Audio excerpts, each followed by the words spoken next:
Hello friends, ওম নমঃ শিবায়। তো আজকে আমি শিবরাত্রি করেছি। তো আজকে একটু অন্য ধরনের শিবরাত্রি করেছি, মানে 4 প্রহরের শিবরাত্রি করেছি। আমি প্রত্যেক বছর সকাল থেকে নির্জলা থেকে সন্ধেবেলায় পুজো করে খেয়ে নিতাম। কিছু কারণের জন্য আমি এই 4 প্রহরের শিবরাত্রিটা করেছি। তো পরের ভিডিওতে জানাবো আমি কী কারণের জন্য করেছি এই পুজোটা। তো চলো দেখি 4 প্রহরের পুজোটা কেমন করে করতে হয়, চলো দেখাই।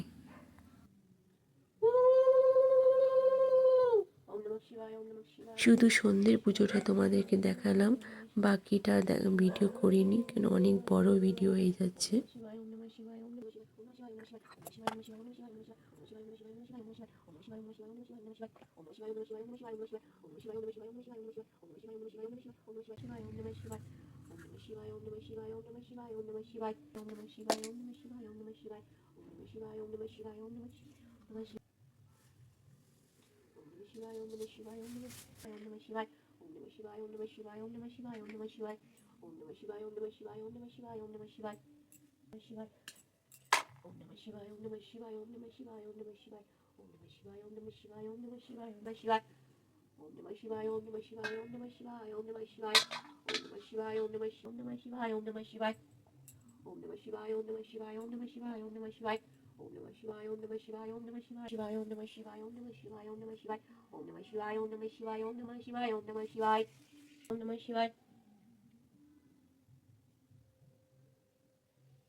ভোরের দিকে পুজো করে ব্রত কথা পড়ে পুজো শেষ করি।